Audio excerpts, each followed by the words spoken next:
That music just makes me want to headbang hanging out with you, man. They're like Jim McMahon and just start headbutting each other with helmets on, right? Yeah. Yeah, with helmets on. How you doing, buddy? I have felt better. I have sounded better, but I'm hoping that we can dream about a Bears Super Bowl and that'll just make all this shit that's dripping out of my nose and eyes and probably my ass and everything else. I hope it'll make it all go away and alleviate this sickness. Oh, man. I'm sorry you're feeling like shit. That sucks. Yeah, I mean, it could be worse. You know, I mean, I sound worse than I feel, I think. You sound pretty shitty. Yeah. We had a really good show last week, man. We had keep it going. We had a lot of fun last week. It was great talking with you again. You know, I had a shitty day, so I've been kind of looking forward to talking to you and make me feel a little bit better. Guys, what's up in chat? Eric Harper, Mark Kazak, Mr. Mayhem, Aunt Miss joining us tonight. Thank you guys for hanging out with us. We appreciate you guys, man. Oh, we got a bunch of bear downs. Yeah. Listen, let me just briefly tell you about my day, and then actually my last couple of weeks. So when I was driving home for the Chris Watts event, I hear my truck is making like a buzzing sound out of the rear end, right? So I got into the car. I caved in my roof in that parking garage. Oh yeah. And then when we got back, I had to give it to the body shop, and they had it for like 4 months. And then we were in Florida. 4 months? No, 3 months. Sorry. Wow. Yeah. Wow. That's a repair. Yeah. Yeah. It took them. Well, there was a lot of work on the roof because of all the angles and stuff they had to fix. And so after we finally got back from Florida recently, I was like, okay, I'm going to take it in and get this rear end fixed. And they're coming back to me saying that the entire rear differential is bent. All of the bolts that hold in the calipers for the rear brakes are bent very badly. And they're basically accusing me of getting into an accident or something like this and trying to claim this on my extended warranty. So they've had the truck now going on 3 weeks. And they called me last week about this, and I'm like, I did not get into an accident like that. I did, hit the parking structure, kind of screwed up the roof, but it wasn't, it had nothing to do with that. And they're like, well, the rear end looks like it's been taken apart before and put back together. We can tell by the marks on the bolts and all that from the impact wrenches and all that shit. I'm like, well, that makes no sense. So I'm calling the dealership. Like when I bought it, they had it shipped in from another dealership, right? And there was a little more mileage on it than I would have preferred for a new vehicle. So I questioned that at the time, and they said it was a loaner, or I'm sorry, it was a demo. So I'm like, okay, I buy it, but the interior was dirty as hell. It needed to be vacuumed. It had like a toolkit in there, and so I was like, what is going on with this? At the time. So here we are fast forwarding, and now they're trying to say that it looks like the rear end's been taken apart before, or was it an accident or something? So I go down to the shop today to look at the truck, and sure enough, the bolts that hold in the calipers are bent like this. The rear end is badly bent. You should be able to see through the whole shaft, but it was bent so bad that you couldn't. It was awful. So I'm like, pull up the VIN number here and let's see what's going on with this. So long story short, my truck was previously owned by somebody who had the exact same issues as me. Had it serviced first because of a brake issue. I also had the brake serviced around 30,000 miles, which was odd to me because I've never had that happen with a car that had that low mileage on it. And so they got the first owner took the truck back after the brakes being fixed, and then he heard the same buzzing sound in the back end, and then they had it for God knows how long because the list on the report was it was probably 75 lines or more of all the shit that they did to this thing, and they still couldn't get it to work. Every time they did something, they had another issue, and every time they fixed that, the previous issue came back, and so on and so forth. And then boom, the history of that guy, even though his name wasn't on there, I don't know who it was that owned it. Technically, it dropped off, and then boom, like 2 months after that, the truck was mine. So here I am, however many years later, dealing with now these same issues that they were trying to get out of me paying a warranty for, or to claiming against my extended warranty that I paid for. They're trying to get me to pay $5,000 out of pocket to pay for this rear end. So I spent a lot of time today digging into all the different shit. I ended up calling the general manager of the dealership I bought it from, and I said, pull up the VIN number on this and take a look at this and tell me what you think. And he's like, I'm not talking to you. He's like, that's your truck, your problem. And he hung up on me. Wow. So I immediately filed a complaint with Ford. I filed a complaint with the Better Business Bureau. I filed a complaint with the Consumer Protection Act. I called a lawyer. And that's where I'm at, because I feel like if this, like the frame is bent or something on this thing, and even though I'm going to get this fixed now, and 10,000 miles or so or less, I'll have the same damn issues over and over and over again on a truck that's almost paid off. I am fucking pissed about this because I want this truck paid off. How far away are you from paying it off? $16,000 on a $50,000 truck. So you're like Aaron Brockovich with all these lawsuits. Yeah, so I want this paid off because I want to go out and buy a 2008 Mustang Shelby. That's my bucket list car. That's a midlife crisis car. That's my midlife crisis car. Yes, let me have my fucking midlife crisis. I'm about to turn 50, for crying out loud. So that's where I'm at in my life, and I was just livid today, and I was excited to come on the show and talk to you tonight about my prediction. That's it? That's your segue? Yeah, you're going straight from the vehicle to that? Yeah, I don't want to Cliff, I don't need to get a second opinion. I went and I looked at this truck. It is I'm trying to keep him from swearing for like the first 10 minutes of the show because they frown on that. So I am effed 2 ways from Sunday on this. I could see all the issues. I read the report of everything that they did to this thing and still couldn't get it corrected. And I feel like the frame is bent or something. So, I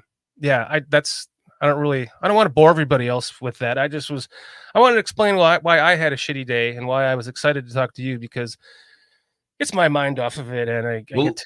Let me expand on one thing that you said.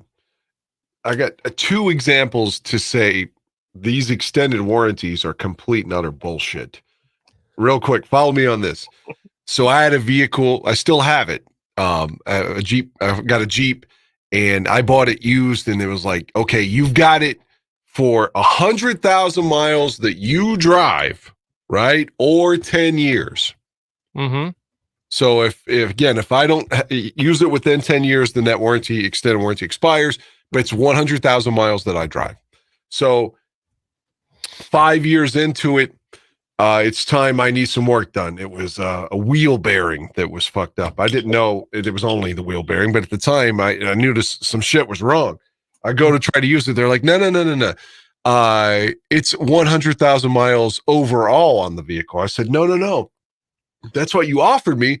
I paid for the extended warranty for 100,000 miles that I drove. They said, well, that was null and void when the vehicle itself became 10 years old. I said, but you said their dealership told me there's 100,000 miles that I drove or 10 years that I had it. They're like, no, it's 10 years that the vehicle exists. So it was a 2010 and this was in 2020.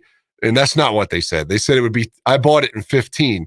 So they told me it would be good until 2025. But when I need it, they said, well, the vehicle's 10 years old. So now it's null and void. And the other example real quickly, my friend bought one of those trucks that's like lifted, like the redneck truck, Yeah. It was already lifted when he bought it. So he goes to use his warranty like 3 years in, and they said, your warranty was null and void because it was altered, because it was raised. He said it was like that when I bought it. He goes, well, you can't use the warranty. So the company sold him the warranty. The car dealership sold him the warranty knowing he would never be able to use it because it had been lifted already before he bought it. God. And he had to keep paying for it like I did. I had another year to pay on that warranty, even though I couldn't use it, but I was tied into it. It was part of my car payment. So I literally had to pay another year of it, even though I knew I couldn't even utilize it. So don't get the extended warranties. Those are bullshit. Well, I even asked him, I said, I would like to be able to modify it a little bit, maybe put in some air shocks or something, or, maybe do like a little bit of a lift on and not like crazy, but just a little bit. And they were like, no, that won't void out the extended warranty. Because, they're full of shit. Like with this truck, they told me I had an alignment done on it a year and a half ago. And they said, there's no way that we would have been able to do the alignment if this damage was done to the truck at that time. We wouldn't have been able to do it. So something happened between December 2022 until now. And I'm like, nothing happened. Absolutely nothing happened. I work from home. I barely drive the damn thing. I drive it to Florida and Illinois and to the store. So that's why I had to dive into this. I mean, it was just, it was a lot of research trying to figure out what the hell happened. And then I come up with the fact that somebody, to the point where they issued them a rental car so that they could drive to work. That's how long they had this thing for. So somebody owned it before me, and then they like washed the records of that away and put it back out on the floor as a new car, and then sold it to me as a new car. Wow. I have like a vehicle fraud case on my hands here, and at the very least, I'm going to have him pay off the remainder of the balance. I would prefer like a lawsuit. You said what, you still owe 16 grand? Is that what you said? Yeah. So not to get into your business, but how many more years is that then? 2? Yeah, it's like a year and a half. Oh God. Yeah. So, but before that lawsuit could get adjudicated, you're probably going to have to make your pay. It's going to be basically paid off before, even if you won the lawsuit. So you're fucked, man. I hate to say it, you're utterly fucked. I don't know. So what's going to happen with the dealership now? Are they going to at least get it fixed? Mm-hmm. Like, so you'll be driving it again. Yeah, and it's looking like the warranty will cover it now because. Oh, good. Because this goes back to before I even owned it, which is now even a bigger deal because it was sold to me as a new car. And the fucking general manager hung up on me today when all I did was call him and ask him to pull the VIN number and look at it himself, and he would not do it. He's like, it's your truck. You've had it for 3 years. It's your problem. So I was like, just pull up the VIN number and look at this with me. And he's like, no, I'm not talking to you about this. And he just hung up. He's like, I'm done talking to you. I'm like, okay, so are you going to hang up on me? He's like, no, I'm waiting for you to hang up. I'm like, okay, so I'm not going to hang up. So can you please pull up the VIN number? He's like, no, I'm not. And he finally hangs up on me. So I'm like, fuck it. I just went right online, Better Business Bureau, file a complaint, contacted a lawyer. I'll hear from him tomorrow. It's like Matt Nagy was the guy you were talking to. Yeah, no shit. Are you going to hit the thing? Hit the thing? The Nagy, like, we're not going to be talking about I don't even know if I have it in here. Okay. I think it's only, I have to find it and upload it to this. We're not going to talk about him tonight or whatever. Yeah, you were dealing with Matt Nagy. He's a used car salesman. That's how he got the Bears job. I don't know if you knew that. Yeah. A duplicitous fuck who can talk his way into manipulating people. That's what I so badly wanted to say to the general manager before he hung up on me, but I was trying to keep it polite. But I wanted to say to him, like, I thought you were a new car salesman, not a used car salesman. Is your name Matt Nagy? That's what I would have said to him. You're a Packers fan, aren't you, you fuck? Eric Harper, the dealership is Auto Nation Ford in Union City, Georgia. There's still Green Bay fans there, clearly.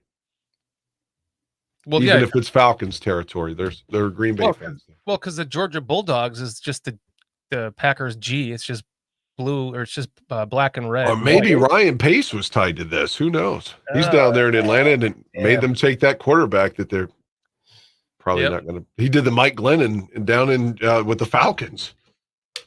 Yeah. Let's give this guy a pile of money, and draft the kid unsuspectingly, like Trubisky and Glennon, and now Kirk Cousins and whatever that kid's name, the lefty from Washington.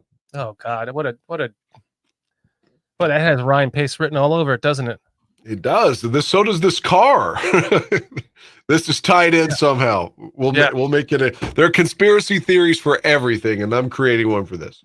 And the general manager from the place I bought it said, when I called him earlier today just to ask him some questions, I was like, can you just tell me where this vehicle was brought in from so I can kind of do the research? And he's like, we don't have any record of that. I'm like, you sure about that? He's like, no, we don't hold any records and stuff like that. I'm like, okay. You don't hold any records of the cars that are bought, the VIN number, stuff like that? He's like, no. I'm like, okay. So that's when I called him back. I said, can you put in the VIN number in your system and see what happened? Because every dealership that works on it is going to have that record of that VIN number, no matter who works on it. So a sponsor we need for the podcast right now. Show me the Carfax. Yeah. You know, that little fox or whatever. Show me the Carfax. Cliff saying, shut up, Shorty. Don't say what you'll settle for publicly. Correct. I shouldn't say that. I want more than just the payoff. I want reputation, whatever that word is I'm looking for. We want Cliff to send some muscle over to that dealership. Like Tony Soprano wouldn't deal with this shit. He'd send somebody, Christopher and Paulie go over there and get this thing solved. I mean, the tires are so fucking shredded up from this thing, from the rear end being so messed up that the sidewalls are shredding off. Yeah. So that's on top of that, I need new tires, but these tires have been destroyed by this issue. So the whole thing just needs to be covered by warranty, and that's it. And then I'm going to be stuck with a truck that I paid off I'm probably just going to have the same issues with over and over and over again, because it seems like this just has never been resolved, and it seems like it won't be. It must have a bent frame or something. Here's what I would think about doing, and no one needs to hear this podcast because when you get the warranty, if they utilize the warranty and fix it, then go and trade this bitch in for something now. Go ahead and eat the cost, whatever, and go ahead and get your new vehicle now and get rid of this thing. My new vehicle is going to be a 2008 Shelby Mustang. Okay. Trade the truck in as part of it. I need the truck to pull my camper. I only have a truck because of a camper. I had a Honda Pilot before that, and it was just like a little too much to pull the camper with the Honda Pilot. So I was like, we have to get a truck. Fuck. Now I'm a truck guy. Well, if you were going to get a Mustang, where you were going to keep the truck too, then when it's paid off. Once it's paid off, gotcha. That would be like what. Because, I go to Illinois more than my wife does. Like, I go home and stay 2-3 weeks with my mom, or, see my family. And it's a lot of work to bring the dogs with. And then she has to find a place to, a comfortable spot to work from too. So it's just easier. So I just hop in my Mustang and grind through the gears, not grind through them, but, it's going to be a 6-speed. Man, I drove a Mustang to Cleveland the day that Justin Fields got his first start. In 2021, I drove a Mustang. I'd never driven. I'm 6'5". Me getting in a Mustang is just like, I'm too big for this fucking car anyway. But I felt like every curve, I was like, oh, this is it. This is where I perish. Like, I'm going way too fast to handle this curve. I don't like a Mustang is what I'm saying. Fuck it, man. My ass is too big to be in that car. I felt like it was too light. So, man. That's not my car. I'll get killed in that motherfucker. Do you drive a manual transmission? Yeah, I've never learned to drive a clutch. Oh God, I've only had 2 vehicles my entire life. I had a Dodge Ram from 1998 until 2015, and I've had a Jeep since. I can't. The fun is taken out of driving a car for me when it's not a stick shift.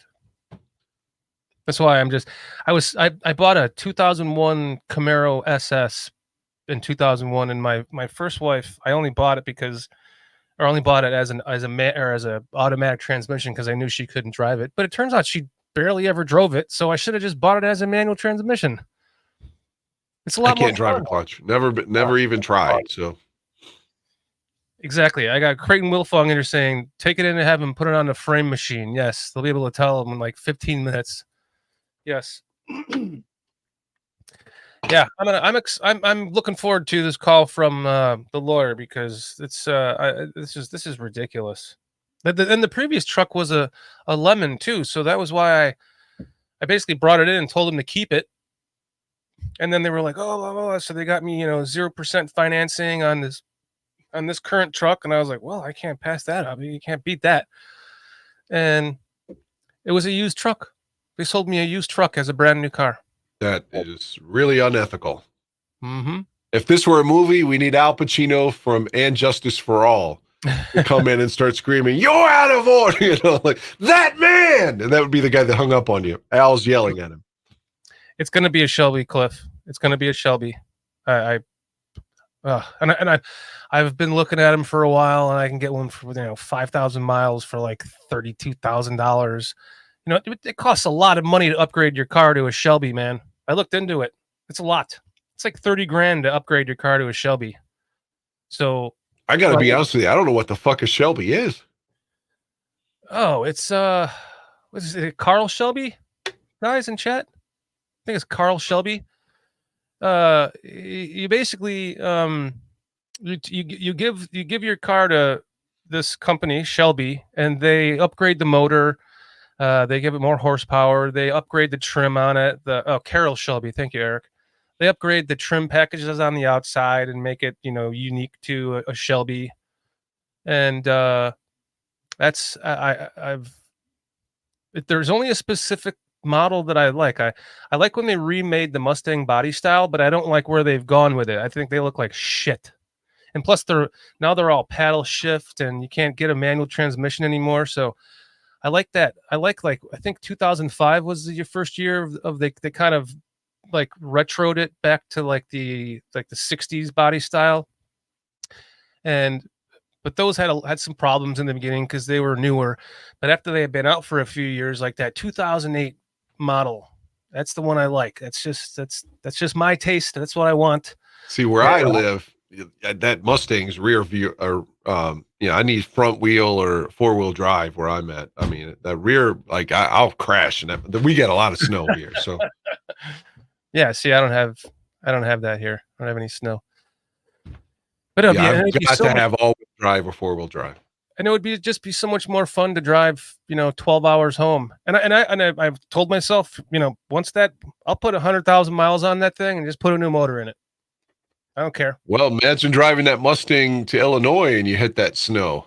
You're going to get that in Illinois. Well, yeah. Well, I had the Camaro in the snow. That was bitch. I would just put that thing in drive and just take my foot off the brake, and the wheels would just be spinning in the snow just from like without even giving it gas. Sounds like the Bears offense under Nagy. There's too many Nagy references here. I'm just trying to bring it full circle. Now you're taking advantage of it because I don't have the damn video to pull up. I can't wait till Andy Reid retires in Kansas City and they make Nagy the coach and they don't win ever again. Yeah, because that's what's going to happen. Mahomes is going to, even though he's got the referees and everyone helping him and all the broadcasters. It doesn't matter if Nagy's the coach; they will not win. I guarantee it. I'm right there with you. We got some new guys in the chat right now. Illinois Jones hopping in. Creighton Wilfong, good to see you. Thank you guys for joining us. I saw somebody else in here. Mo Bierman hopped in. What's up, Mo? Scottish Bear, Ant-Man. We could have, it's not been definitively said yet, Thursday night this week may be the schedule dump. Could be either the 9th, May 9th, or the 16th. So one of these two Thursdays is when the NFL is going to disseminate the schedule this year, which will be exciting. But it could be this Thursday. Hopefully we got that to look forward to. I have been toying with the idea of buying tickets, season tickets. Season tickets? Yes. At Soldier Field? Yes. Wow. Okay. Here's why. This kind of segues into the title of the show tonight, right? The $1 Million Man. Yeah, that's what Ted DiBiase's got your gimmick. You got season tickets at the Falcons, right? Yeah. Okay. See, look at that. But you don't need money. Go ahead and buy you another fucking car. Buy the Mustang now. No, the Falcons season tickets are so cheap. Like, you could be working, at McDonald's and afford these tickets. They're so freaking cheap. They're only $1,000 for two seats for the entire year. Wow, for real? Every game? For both seats, the entire year, So $1,000. $500 to get you one seat for the whole season. Yes. That's unbelievable. At Soldier Field, that's like one game. Yeah, exactly. So my wife was on the season ticket waiting list for the Cubs forever. And just when we were about to move from Colorado to here, we had all of our money and we were putting it into the house and into moving. And, she hadn't really worked in a while because she was she decided to stay home from working on another movie because she had barely been there. So we had kind of gone through our resources and there was no way we could afford those tickets. 2 fucking years later, they win the World Series. That one season could have paid off our damn house with the resale of those tickets. So I'm thinking if I buy 2 Bears tickets, which it's a hit, but I'll have at least I can go to a game whenever I want. And I'll be able to, if things blow up like I think that they are, like I think a lot of us feel it coming. It just feels like something is brewing, man. Caleb was at the Cubs game. You mentioned the Cubs. And if the Bears can pull off something as dramatic and special as becoming, even if it's this is just my over-the-top pontification and hope, but if they win the Super Bowl in 2 or 3 years, it'll be the same thing. But if they win the Super Bowl this year, forget about it. I mean, those tickets will be worth gold, the price of gold. I'll be able to resell the tickets. Plus, if I have a PSL, I'll get the first rights to a Taylor Swift concert I could make money off of, just like I can here with the Falcons tickets. But I would get rid of the Falcons tickets. I could make money off of the resale of the tickets. At the very least, I could pay for them and not make money, right? Let me ask you a couple questions. If I resell them for face value and I just pay them off and just go to the games I want to go to, it's worth it. A couple questions. With regards to the Falcons, do you go to any Atlanta games that aren't Chicago oriented? No. I wouldn't either. Furthermore, Chicago season tickets. A, wouldn't there be a season ticket, a waiting list? And B, what level are you trying to get? No. So the season ticket waiting list is for a non-PSL. And that I heard somebody on the radio saying they waited 14 years and they just got them.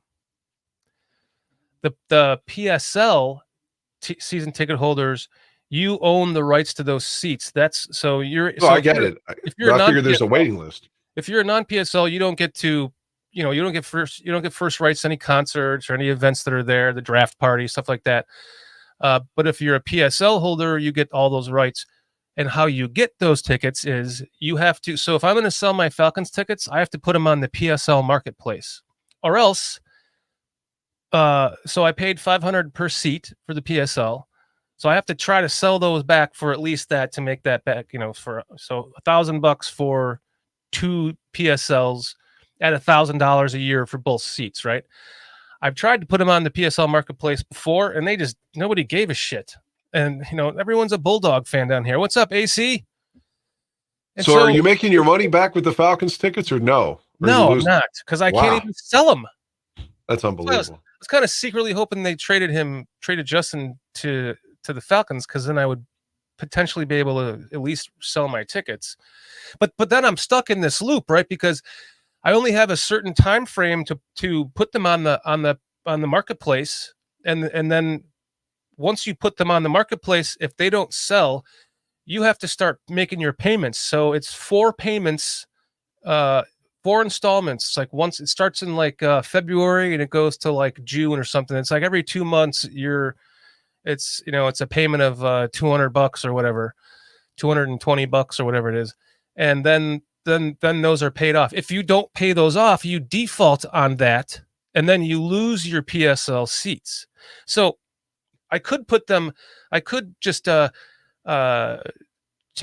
remove my credit card from there, and so it doesn't renew onto my credit card, so that it defaults. But or I could put them on the PSL marketplace and continue to make my payments. And if somebody buys them, then they're going to have to pay for, what I've already paid for the current season. But it's a pain in the ass. And with the Falcons, nobody gives a shit. But with the Bears, if I probably would never sell them. And they're like $6,500 for both seats compared to the Falcons, but they're in like the two I looked at were in the 100 level.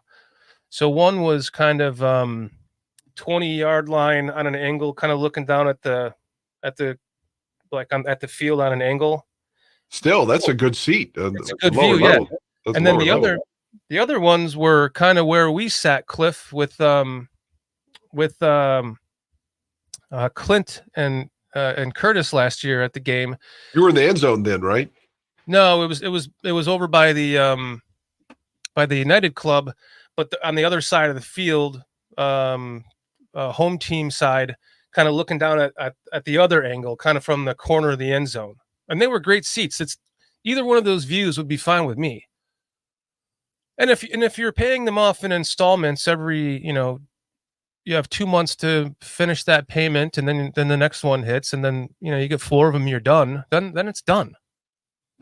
Then you can start looking to sell your tickets and make some of that back and all that jazz. The only problem is that when you sell your tickets, you do it through the app, and then it takes them like.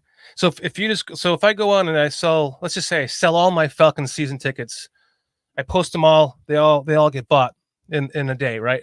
Okay. I don't make my money back until that game. So wow. Like after they play that game, then like 2 weeks later I get the payment from it. So it's you got to make sure you pay it off so you're not just blowing up interest on your credit card, but eventually you will get it back and you might be able to make a little bit too.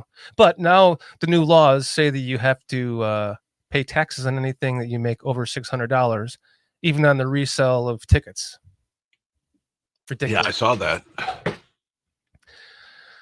Isn't that why we left the UK?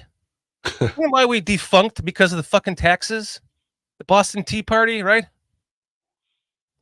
And now they just keep taxing us and keep taxing us and keep taxing us. And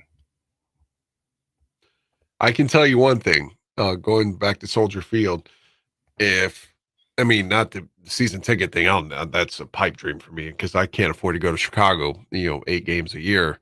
And if I have those tickets, I'm going. Like that's all there is to it. I'm going. I'll find a way. I'll drive or fly or whatever. And I'm not going to the preseason games, but I'll go to the games. Yeah. But I sat Jay Bonds and I sat in the 3rd level for the Green Bay opener last year, and it's just like I'm spoiled, man. I'm like, I don't want to be at this fucking shit's too high up. Yeah. I got to be in the 1st or 2nd level now, or I don't even want to go. Yeah, Chris Watt's second set of tickets were like nosebleed, and that guy was so hungover too. Oh my god. Yeah, that was the Raider game, right? Yeah, I'm surprised he didn't fall down the stairs.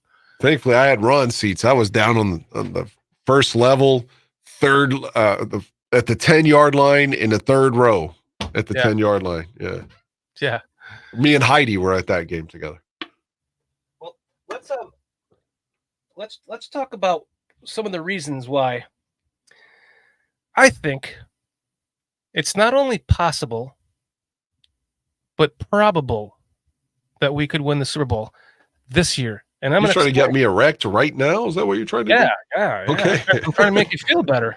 Yeah, that's what I need. This is like a blue bomber. You're giving me a Viagra right now on the air. And you're not. Your video is on there. You can play with yourself all you want. I might. Hell, if the Bears win the Super Bowl, I would eat my own cum. That's how desperate I am for a Super Bowl. Well, as long as it's not Aaron Rodgers. No. Eat my own cum. Oh, you never cease to amaze me with some. I try to be filthy. It rubs some people the wrong way, though. Yeah, but your fiance is looking forward to that with that wow, huh? So here's why I think it's probable. Okay, with what the Bears have been through, with all of the quarterback futility, that it would just be so fitting. It would be so the Bears. It would be so history on their side for a team of their quarterback ineptitude and their history of it. And everyone, oh God, to exhaustion. And I have a 4,000 yard passer, never had a 30 touchdown passer, blah, blah, blah, blah, blah. Eric fucking Kramer, holds all the records and he didn't even make the playoffs that year. That's the reason. Because if this kid is that good and this team is really because look what they've done to build this team up for this kid. Yeah, they added one defensive player in this draft. Hopefully they're going to, they upgraded that Eddie Jackson's position. They still have some time left. I'm hoping maybe like a Calais Campbell gets picked up. He's 37, but last year he had 6.5 sacks. He had like 25. You can bring Ngakoue back too. You could bring Ngakoue back, who had 4 sacks in 5 games with Montez Sweat before he got injured. Then you add a Calais Campbell to the line like that, and you have more veteran presence. You're gonna free up some space for Sweat and Yannick to get some more sacks. And if that defense just continues along its pace that it was at the last 6 games of the season, it'll be a top, we can just say a top 5-7 defense. But then if they added all of these offensive weapons, and they've added Caleb Williams, who is as dynamic as a quarterback as I've seen in a long time with my own eyes. I personally think that he has the skills and the charisma and the leadership to. This is like exactly what this team has needed after all of these years of not having a quarterback. It's what, like I said a million times, is what I've always wanted. The number 1 pick with a quarterback like this in the draft, a quarterback like an Andrew Luck, a quarterback like a Peyton Manning. This is one of those style of quarterbacks, not the style of play, but he is a game changer. He's a game changer. And you add Keenan Allen, you add Rome Odunze, you add some speed with Swift. Hopefully he can stay healthy. I like what they've added in UDFAs. Maybe one or two of those guys can stick. You could have maybe they get one of those UDFAs is like a speedy little running back. Hopefully I'm hoping turns into a kick returner, punt returner. Because I kept saying during the draft, like, who's the fastest guy left? Trade back up into the 6th round and get the fastest guy and make him the kick returner, make him the punt returner. We need a difference maker back there. Replace Dante Pettis with that guy. Hey, can I interrupt you just 1 second? Sure. I don't know if you've seen this, but talk out of Pittsburgh is that Fields is going to return kicks and punts for them. And on top of that, they have Cordero Patterson now too, former Bear. That's what I think of that. But they're going to make Fields a fucking kick return. I mean, he's dynamic, and with especially the new rules, that would, he'll probably be great at it if he does it. Cliff is. I'll get to that in a second. Cliff saying we have a rookie QB, potentially great, but still a rookie. Yes, we'll address that, and that's a good point. To follow up on what you're saying, that is a fucking slap in the face to Justin Fields. Oh, I agree. A slap in the face. So, I mean, there's so many things you can make of that, right? Like, I choose to believe that there was 3 or 4 teams that wanted to trade for him. Every one of them, besides the Steelers, was an NFC team, and they didn't want to ship him off to an NFC team. So they were trying to hold off as much as they could to try to like get the Steelers to up their offer, and they just couldn't because they didn't want to trade him to an NFC team. Boom! Everyone, the Falcons go get Kirk Cousins, blah blah. So and so gets signed. Now they're stuck with their dicks in their hand. They're like, fuck. Because he was clearly, I mean, Poles said that once they had the first pick, that was it. Like he knew what he was doing. So Justin Fields was basically a dead man walking those last 2 games, and right. Poles knew it. So he wanted to get as much as he could from the Steelers. It blew up in their face. The Steelers held out because they probably knew they weren't going to trade him to an NFC team. So now he ends up with the Steelers for a 6th round pick. I mean, that kind of says what the league thinks of him. Because I might be wrong. There might have only been 2 teams, and maybe one of them was an NFC team, or maybe they were both AFC teams. Maybe he really did want to go to the Steelers.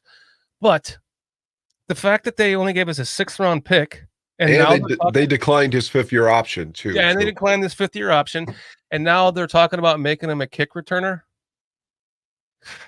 I mean, I think that kind of says, that says it all. So that's why man, I really think it's possible that they could win the Super Bowl this year. I am going to put money on it. And every time I've put money on them to win the Super Bowl, it's been a 50-1 odd, and they made the playoffs that year.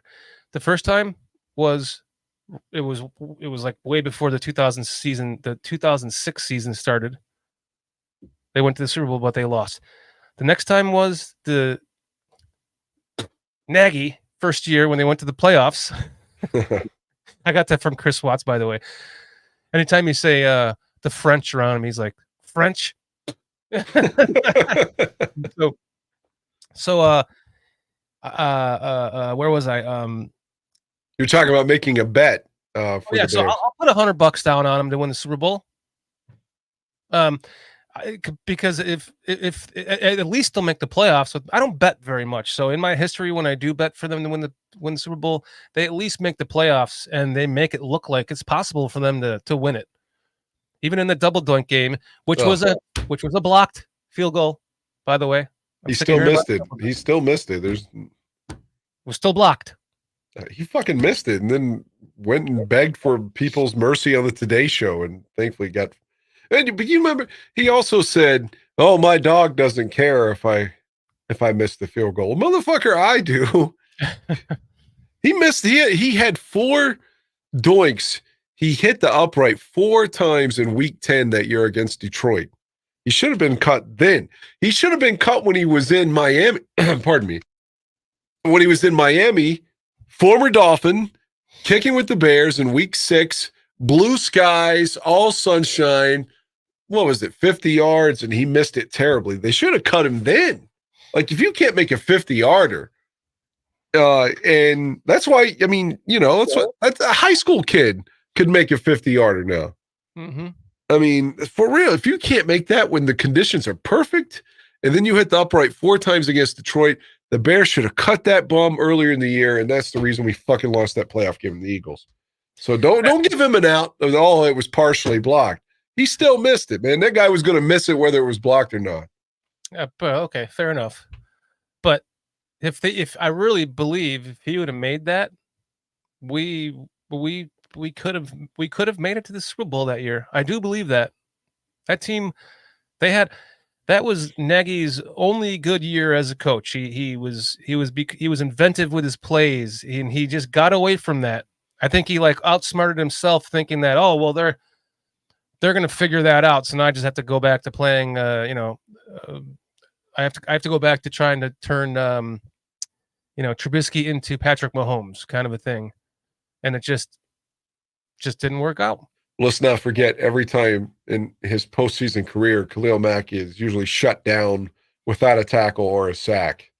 When you give up 2 first-round picks for this dude, he's got to make a presence. He's got to look like fucking Lawrence Taylor in '86. If you're giving up 2 first-round picks to this guy, he's dead quiet in that game. So I'm just not sure if they win. Where would they have gone? The Rams the next week? I mean, I don't know, man. Like, Mac just does not show up in big games. So I don't know. I'd like to think that they could have gone to the Super Bowl that year. But, man, Mac is a paper champion. That was the year the Rams went to the Super Bowl, right? 18? Yeah, I think so. That's the Jared Goff lost to the Patriots. Those are one of the worst Super Bowls ever. Just boring. Yeah. God damn, it was a boring game. And we beat him that year. Oh, yeah. They beat him on – Aldo was at that game. I think he was there with help me out. He's with CHGO now. He's a good, nice guy. Everybody likes him. Braggs, Greg Braggs. He was there with Braggs on that one. No shit. Yeah. Yeah, it was 2018. They lost to the Patriots 13-3. And Terrible game. we probably would have lost to the Patriots. And quite frankly, I would have been pissed to see a Patriots Bears Super Bowl again. Like, really? But we probably would have lost to the Patriots. But I think we would have had we had a chance against the Rams. Don't forget the Rams. That's the year that the Saints got fucked, and that the pass interference call that wasn't called. Yeah, they just. Oh my God, what a terrible call or terrible non-call. So let's get back to some of the other reasons why. The quarterback ineptitude. Now we have what all amounts to the quarterback that pretty much everyone in the draft that didn't have a quarterback or even a mediocre quarterback would like to have been in our shoes to draft. And I really truly think that this kid is going to be special by just you watch some of his. I mean, I know if you watch a complete game of his, of course he has his moments like any quarterback, but he never threw an interception on a third or a fourth down in college. He might have had he might have held onto the ball a little bit too long while he was playing from the pocket. But damn, you see some of those passes, like one that bounced off the ground. It was a shotgun snap. It bounces off the ground. He picks it up. There's a guy in his face, and it just looks like he just went like this. And the ball just keeps traveling and traveling and traveling and traveling through the air. And you're like, holy shit, that's like a 60-yard pass. And the guy had to like catch up to it to catch it. Those are the kinds of things I think that if that kind of play on this current team, if they can just get him to play, if they can teach him to play within the structure of the offense, those hero plays, those hero type plays, they're going to come. They do for all quarterbacks inevitably, but he's the kind of guy that his release is so damn quick, and his hands he's 6'1" with Michael Jordan sized hands, dude. The way he runs around, the ball is like it's instantly ready to throw at any time, even though he's like running around, and then bang, it snaps out. It's gone so fucking quick that he can throw it from anywhere on the field. And another point that I want to make to this is, did you hear that Shane Waldron, Mike Shanahan hosts a quarterback camp for quarterbacks coming out of college into the pros to kind of just teach them some of the structures, the cadences, the route schemes and stuff like that of NFL, of real NFL offenses. And this past year, Shane Waldron was one of his coaches in there.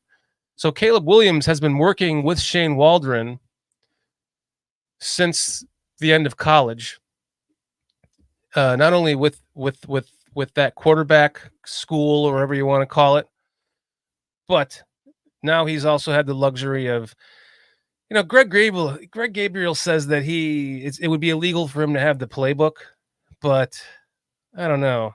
I think it's possible he did. From all accounts, I'm hearing that he did have the playbook for at least a couple of weeks there. So he's already ahead of the game. So, I mean, I think you should take all this into account. And I think truthfully, he seems to be so self-assured. And Mitchell Trubisky never had that kind of confidence. Right. And Justin was so beaten down by, like, John Buffone and I and his brother and Heidi were walking away from the Bears-Raiders game last season. We walked 3 miles after the game, going back to Heidi's place. And we were joking that, like, Fields was so beaten down at that point, he would go to the podium and say, "I've lost faith in Jesus Christ." Because of my poor experiences with the Bears. I love Fields, but it seemed like by his third season there, his confidence had really dwindled. And Mitch never seemed to have it anyway. Maybe that one preseason game against the Broncos, and then whenever he got popped by Harrison Smith in that Monday night game or Sunday night game against Minnesota, he lost all of his ability to run, and like he played, in my opinion, played scared the rest of the way and just never seemed confident. Caleb Williams seems confident.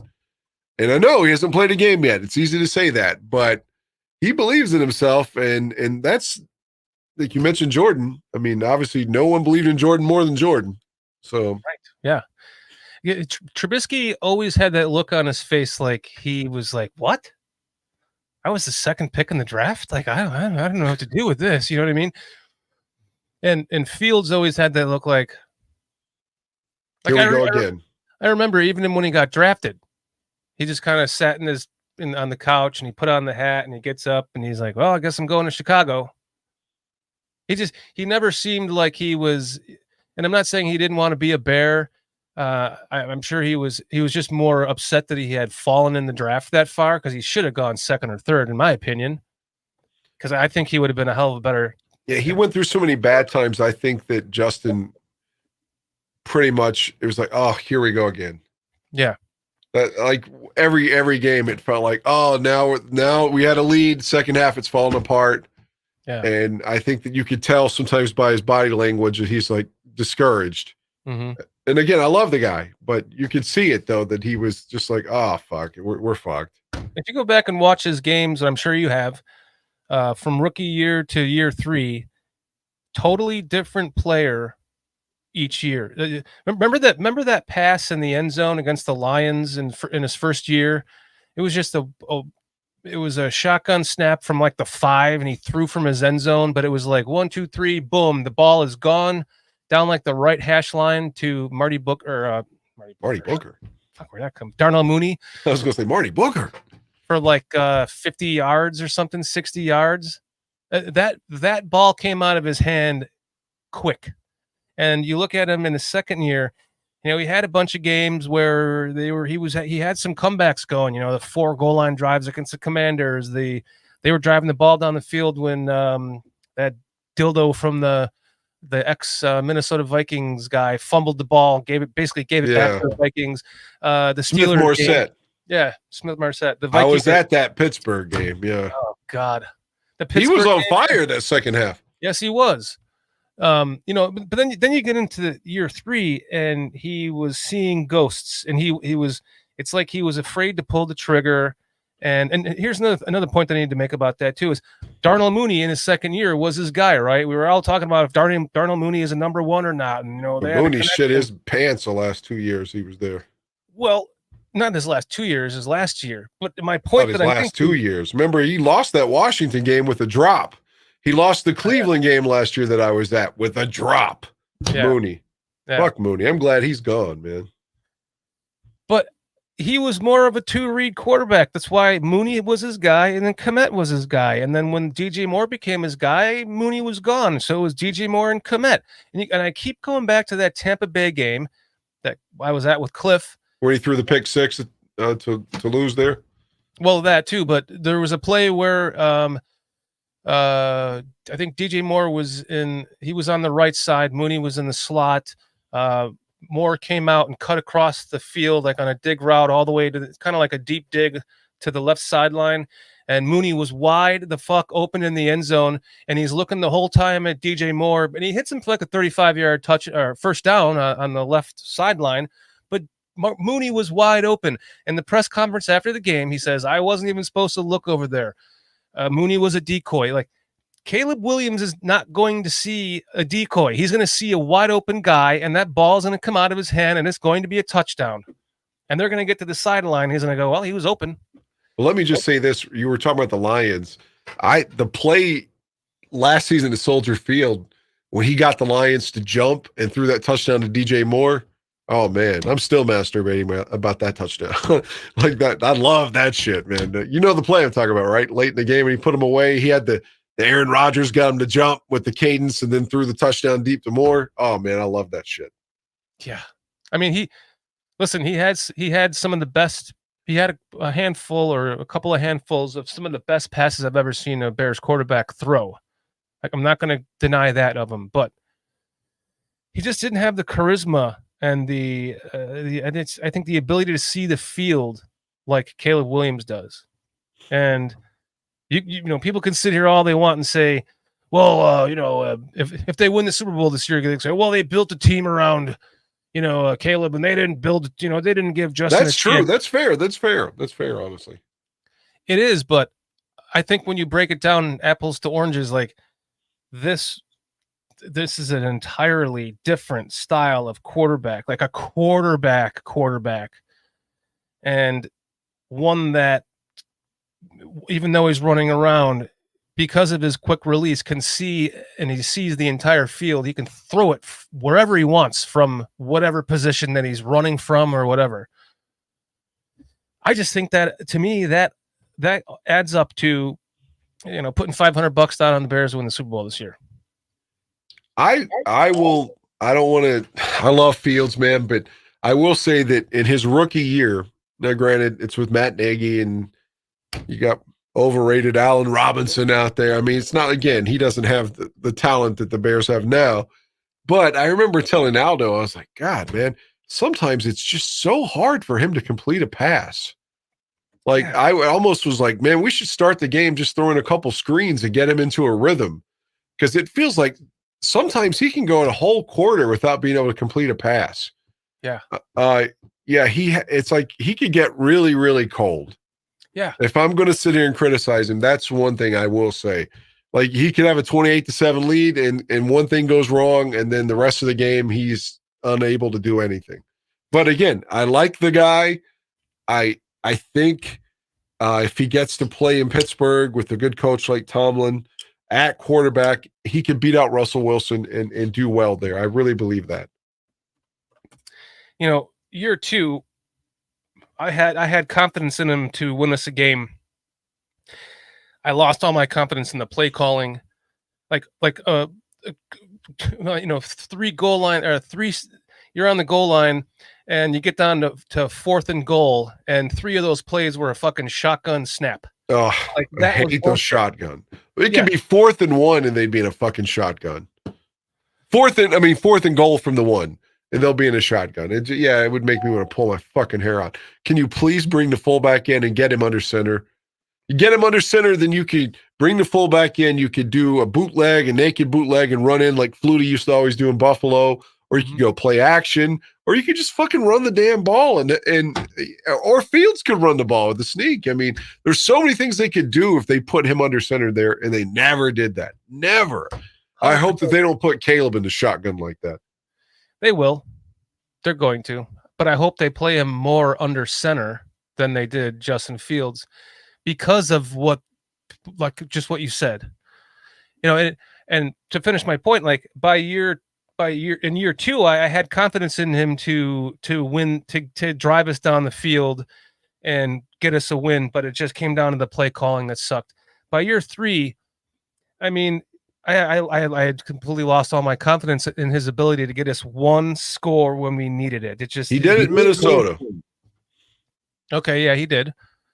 Yeah. But the Broncos game, that I was at that game. They didn't score a touchdown in the second half. All he had to do was get one touchdown. I know, we were up 28-7, and I was with my friend Sylvester, who I grew up with, who's been a Broncos fan his whole life, and had to be right beside him watching that comeback and listen to his mouth. So yeah, that was a tough one. That was a tough one. And then he fumbles the ball at the end, and that's game over. And then the Browns game, just get one more score, and but Mooney dropped the ball at the end, and that ball hit him right in the fucking chest. It should have been a touchdown. True. That's true. And then the Lions game. Was that game too? And then the Detroit game that they lost up there, Tyler Scott dropped a pass that would have put the game away. So that's not on Justin on that. Tyler Scott dropped that pass, and that cost us the game. Yeah, the one that he slowed down on. Yeah, Tyler Scott hopefully won't see the field. Or what's our other guy's name? The 3rd round pick. Oh man, I always forget his name. 3rd round pick who's always fumbles. Velus Jones. Hopefully, Velus Jones. That's the one criticism I have of Ryan Poles so far. Right? He just keeps Velus Jones no matter fucking what. Like, this guy's got to be cut this year. I mean, for real. Hopefully, You got 3 studs at wide receiver. We won't even see these guys anymore. Well, the thing that I had always envisioned that Velus Jones would be great at is that slant pass that we keep talking about that Aaron Rodgers did perfectly with the Packers that we just could never seem to do. Right. That's the pass that I believe could not happen because of his long release. It just, the ball just didn't come out of his hand. He had to kind of bring his hand back with it. And if you watch, I was watching him throw passes to wide open, just, running routes in the offseason, this past offseason before he was traded to one of his buddies, might have even been a receiver on the Bears, just, running routes. And you see him drop back. And when he goes to throw, he does that wind up where he brings his arm back and he kind of has to swing it through like this. But while he's doing that, his feet flip. So he drops back and he plants his foot and he goes to throw, and then he flips his feet back. So I don't know if that has anything to do with trying to get him to have his left foot forward in the shotgun snap, and it made him shuffle his feet. But the shuffling of his feet when he was going to throw is what lost all of the rhythm and timing in his passes. And he's even doing it in just open routes with nobody guarding anyone, just playing catch. So that pass would never happen. That slant route would have never really happened with him. And because of that, unless maybe they corrected his footwork, but then you're going into year 4, still working on a guy like that, right? That's why I said from day one we have the first pick in the draft. We're going new with an offensive coordinator. Just start over. And it felt like to me, anytime that they tried to run a slant, this is just my memory. I haven't quantified it with a stat, but it felt like every time that the Bears tried to run that slant route, which wasn't much, it always got batted down by a defensive tackle. Always. That's my recollection. It always got batted fucking down. Yeah. That's the play that I think we are going to see a lot of out of Caleb Williams, is that slant. And that's the Velus Jones play that I've been envisioning from day one of his drafting. That slant, boom, hit him dead in stride, and he's gone. He's gone for a touchdown with that speed. Maybe he will make the team. I don't know. Man, it doesn't matter. He can keep fumbling, and polls won't do anything about it. It's like he just won't admit that he was wrong with him because he was the 3rd-round pick. Was he a 3rd round or a 2nd-round pick? He was the 3rd round, and I think that's the only one that I can say that, like, that dude has received so many chances, more so than he's ever deserved. When he dropped that pass from Tyson Bagent on Sunday Night Football against the Chargers, wide open in the end zone, remember when he fell down, and like, he should have been cut after that game. The Bears just deactivated him like 3 weeks and then reactivated him again. Yeah, on national TV, he fell on his fucking ass wide open in the end zone. The dude can't play. Yeah, that was another game that he lost for us when he dropped that. He fumbled that the punt return, and that, I think that was that the Cowboys game in year 2, or his rookie year. God, I forget what game that was, but he single-handedly lost us that game. So I don't know. I mean, maybe you change the quarterback. Well, every time he goes back to return a punt, it's like last year they had that white guy there who wasn't any good either from Cincinnati, and he fumbled twice against the Browns. It really hurt us, but Velus was so bad that every time he catches the ball, even if he almost drops it. Yeah. It's just like, dude, he can't even return punts. I know. Like, the only thing he's done moderately well was the kickoff return. That's the only thing, period. He can't catch, like, on offense. He's had that one big catch. I can't remember if it was against Philly or the one against Buffalo on Christmas Eve. It was one of those 2 really cold games in 22. I think it was the Buffalo game. He caught a deep pass from Fields. But beyond that, that's like the only impressive catch that he ever had. Yes. He can't return kicks, man. Yeah, so he's got to go. But I'm sure he's gone. We got a couple new guys hopping in here. Destroyer 13. What's up, Destroyer? Pepe Sylvia, Leonidas. The Scrolls hopping in with us. Thank you for joining us, guys. Appreciate you guys. Yeah, I mean, So who do we have? So we have the top three. Then we have Scott. Then we have Velus Jones, and we have Dante Pettis, right? So that's our Yeah, seven. Pettis is there to be the punt returner, I would think. That's the only thing Pettis, at least knock on wood, will catch the ball. He's not going to return it before like 3 or 4 yards, but he's not going to fumble. That's why he's hypothetically on the team. I'm looking for this running back that we signed in UDFA. By the way, I need to remind everybody that we are brought to you by BetUS. Make sure that if you are going to place your sports bets, BetUS, and use the description in the link of the channel to get 125% sign up bonus. And that will help the channel if you do so. We would appreciate that. And we're also where you're going to make your bet? That's where you're going to make your bet, right? Make my bet on BetUS, yes. And PSF, we're also brought to you by PSF, Pro Sports Fans, Lester Wiltfong Jr. and I. We gamecast, we mediacast games, Bears games through the season. That's a really cool app to check out too. It's kind of like a running chat room where anyone can add stuff. You could add pictures, you can create polls, you can comment, it's fun. Go check it out. Look for the Bears fan chat room. There's also a Bears Country Podcast chat room if you want to check that out too. But just want to make sure I get that plug in there because we are brought to them. We are brought to you by them. So appreciate BetUS, where the game begins, and PSF, Pro Sports Fanatics. I was looking at the UDFAs that they signed, and there was a running back, like a quick little running back that they signed. Wait, is this year? Wasn't Ben Broniker last year? Ben Broniker? Yeah. That goes back numerous years. Yeah, I'm on the wrong one. But there's somebody intriguing that he's a quick little running back that I'm hoping could be our punt returner, kick returner, and become the guy that replaces either Velus Jones or even Dante Pettis, which I shocked to find out that Dante Pettis. What's up, Tony Moy? Thanks for joining us. J-Rock, thanks for joining us. Dante Pettis runs a 4.3 40? Doesn't seem like it. That's what I said.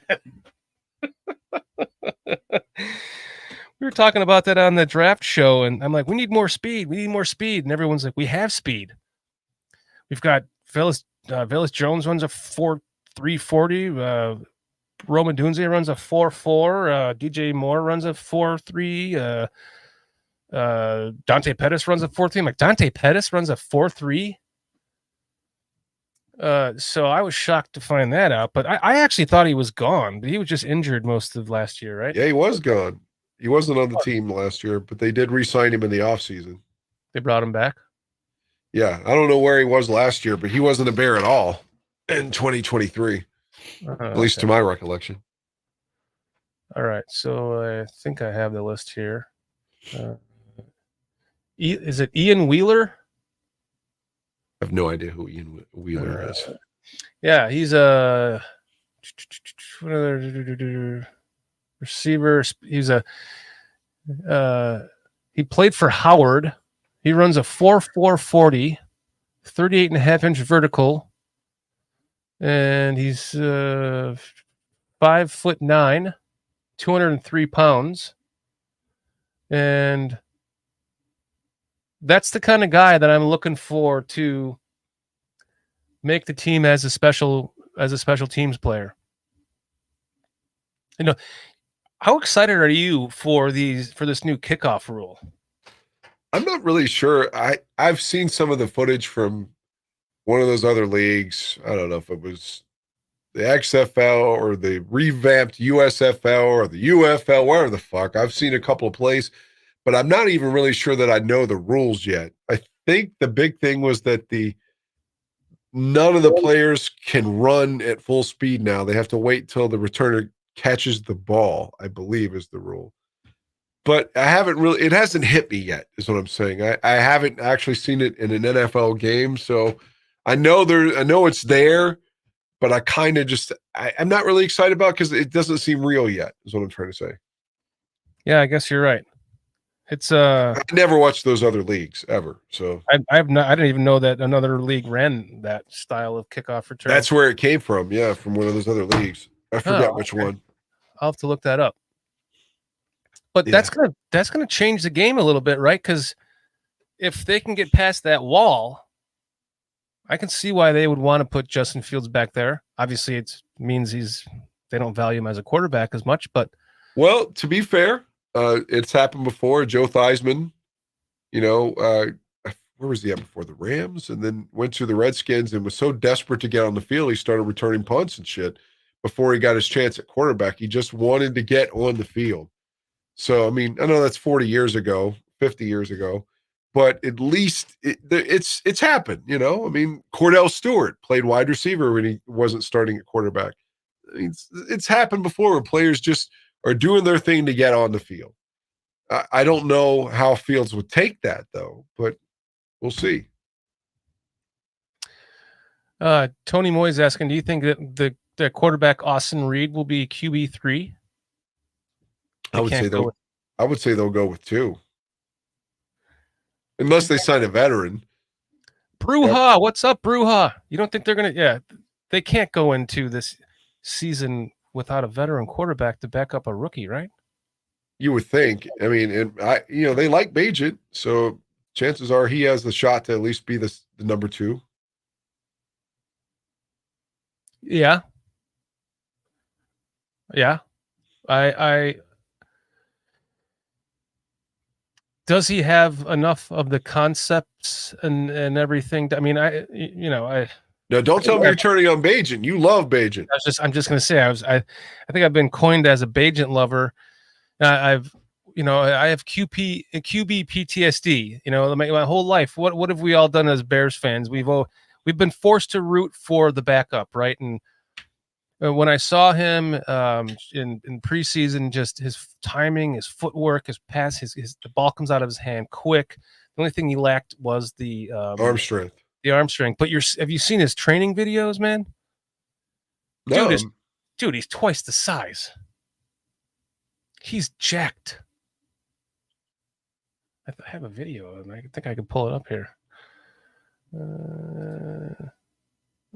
He's twice the size. If his arm is stronger, I kind of was trying to make a case for, should we just sit the rookie? No, I mean, we're not going to sit the rookie, but a case could be made for if his arm got stronger and you sat him behind, you sat the rookie for the first however many games, or even the season to be played well enough. Hear me out. And then you're able to trade Bagent for a first or second or third round pick, and you turn a UDFA into a second or third round pick. You're trying to kill that erection you gave me about the Bears winning the Super Bowl. If they're not playing Caleb and they're starting Tyson Bagent, then no, we're not winning the Super Bowl. No, I don't want that. That's not going to happen. But it brings us to: is it possible that he is the starting or the second string quarterback? That's actually, is he going to be on the sidelines helping a rookie quarterback? Is he experienced enough to do that, or do they need to bring in a veteran presence? That's a good question. At the very least, I would bring one in for camp. Oh, I gotta remove your banner. Hold on. Look at it. He's twice the size, dude. So you're saying he's on HGH? Yeah, possibly. Yeah. But could he be the second stringer for the entire season, and add value to the quarterback room from the sidelines and seeing the field from the sidelines as a second year quarterback? I don't know. I something tells me they have to sign a veteran of some sort. Is Mark Rippon that guy? I mean, he's been around long enough. Not Mark Rippon. He was the Super Bowl 26 MVP. Brett Rippon. Thank you. Yeah. I don't think Brett Rippon's. I mean, when has Brett Rippon ever played except a couple of downs with the Broncos or somebody? Yeah, not much. I mean, I don't know. I don't know. A part of me is a little bit leery about having Bajent as the second string quarterback, only because of that. What can he add to uh, from the sidelines that is, to help the rookie, coming off the field, and we're is he going to see things like a veteran well enough to be able to help with the growth of a rookie quarterback? Because that's the only reason why they bring in vets, right? Is to help teach from their experience. And with that lack of experience, I guess it comes down to how well he has learned last year, right? And only the Bears will know. I'm kind of surprised they haven't signed a veteran yet, to be honest. I think that says something. I would have liked Jimmy G. I think he went to the Rams. Like, ideally, that's the kind of guy. He's been in big games, gone to a Super Bowl.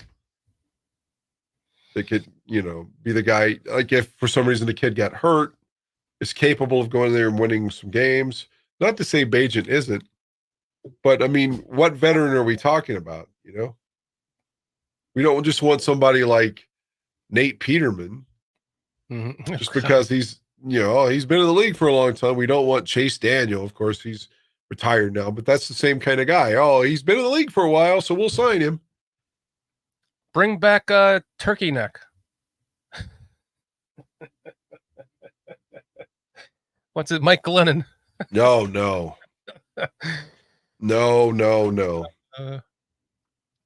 Tony Moy saying Caleb doesn't need anybody. He'll get it from his QB coach and Waldron.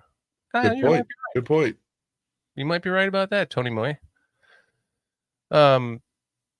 So what are you thinking, man? Like, do you think it's even a possibility? Am I? What do you guys in chat think? Am I fucking crazy? Can the Bears win the Super Bowl in year one with a rookie quarterback for all the reasons that I have brought to the surface here? The biggest one being that would just be so the Bears, right? Like you go over 100 years with.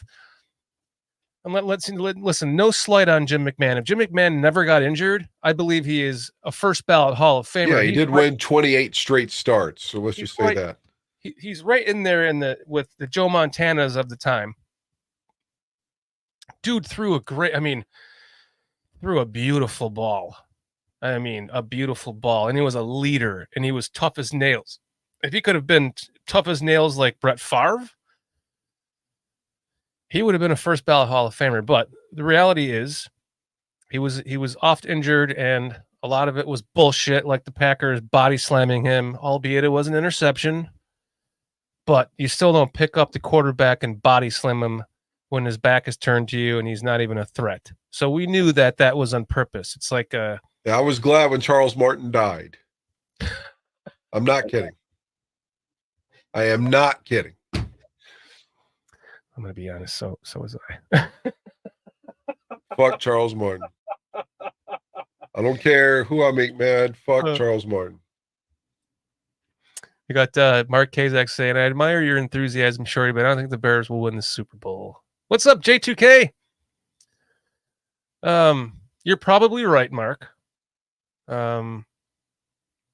If J2K going back to, if Kyler Gordon can be a Hall of Famer, anything is possible. Wow, you're pulling that out of the BCP vault there, J2K. I know what you're talking about. Did a video about is he a Hall of Fame? Could he be a Hall of Famer? I was talking about the qualities that it makes to. The video was specifically about the qualities that make up a Hall of Famer, and he has the qualities that make up a Hall of Famer.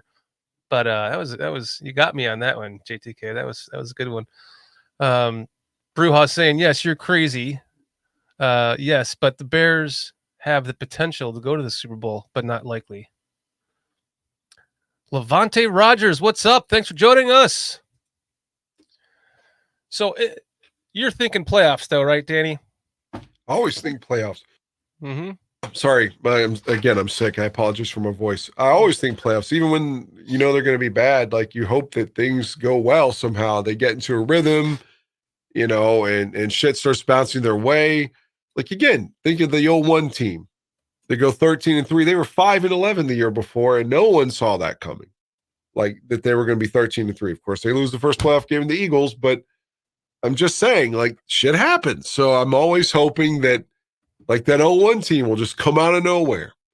Or even 0-5. 0-5, they were like 1-3 and then won 8 straight games after blowing a 10-point lead to the Browns. When Mike Brown was like, we fucking suck in the presser. Who would have thought that team's going to win 8 straight games after that? So you just never know, man. I always have hope. If I didn't have hope, why am I watching? Why am I there? That Keith Traylor interception. Against the Jaguars? Yeah. Yeah. Just rumbling down the field. He scored on that, didn't he? Yeah, I think he did. It was week 17. That was supposed to be week 2, but 9/11 happened. And they moved the week 2 games to the last game of the season. That was the first year ever the Super Bowl was in February because of 9/11. I'm still pissed about that. There is a hole in a door somewhere in a condo. To this day, I'm sure it's not fixed. In Illinois, from that loss, I punched a door and put a nice sized dent in it. What, the Eagles loss? Yes. Oh man, stop Donovan! Come on, man. That was a tough one. Jim Miller took a cheap shot early in the game. What was that fucking guy's name? I can't think of his name now. It's so long ago that took the cheap shot on him. But when they brought Shane in, I thought, well, man, the big comebacks against Cincinnati or against Cleveland and San Francisco were both pulled out by Shane Matthews. So I was like, Shane can do this. We've seen him do it. So when he came in, I still thought there was a shot we were going to win. Hugh Douglas, that was the motherfucker's name. It took the cheap shot that's right. on Jim Miller. Hugh Douglas. Yes. God, that game pissed me off. Do you remember what the score was? 31-19. Yeah, but it got away from us at the end, right? Yeah, I remember our only touchdown was Ahmad Merritt on an end around and maybe a pick 6 from Azuma. Was that how it went? I don't remember. I just remember Ahmad Merritt scored on an end around. I know that we led 14-13, I think, at the time of Merritt's end around score. Yeah. I mean, that game was in January of 2002. That was the same day that after that game, Brady's fumble, which was a fumble against the Raiders with Charles Woodson. That game was after the Bears-Eagles game. The Tuck game. Yeah. Same day, January 19th of 2002. What's up, Bears fan Goomba? Thanks for joining us. Yeah, that was definitely the last game ever at Soldier Field before it was revamped. Oh, here goes you one. Check this out. The late Bob Avellini just passed away from the Bears quarterback. Yes. 2 fun facts for Bob Avellini. Bob was the last Bears to wear number 7 because it was ultimately retired because it was George Halas's number. Yep. And Bob's last start ever was the first Bears quarterback to start a game with the Navy pants at Seattle in '84 on the road up there.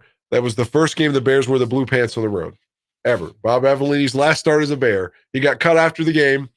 And again, the gentleman just passed away, but he was first Bears game ever in the blue pants and the last guy to wear number 7.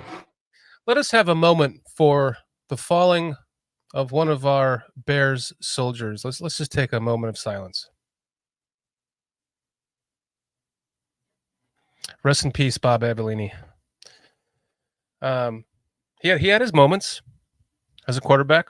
Yeah, man. They the funnest Bob Avellini moment is that 1977, the Bears at the Giants, and the Bears need a lot of help to get in the playoffs, and they get their help, but now they've got to beat the Giants to make it. And it's a sleet storm. Like Walter can't even fucking stand. Walter has like 1,800 yards that year in 14 games, but this sleet, he can't move. I mean, it's chaos. The game goes into almost 2 overtimes. And Johnny Morris is calling the game for CBS, of course, a great Bears wide receiver. He loses all objectivity. See, the Bears had not made the playoffs since 63 when they won the championship, and it's 77. It had been 14 years. When Bob Thomas kicks the field goal to put the Bears in the playoffs, you listen to Johnny Morris, and he's like, the Bears are going to the playoffs! He loses all objectivity. It's fucking great. Yeah, but Bob Avellini is the one who helped lead us to our first playoff appearance in 14 years at that point. Wow. Yeah, that's kind of like getting Trubisky and finally making it back to the playoffs, right? Yeah, Mitch took us twice, but we still haven't won a playoff game since Cutler was there when he beat Seattle. First play of the game from the Bears offense, a big bomb touchdown to Greg Olsen. Mm-hmm. Yeah. Man, we talked about this last week.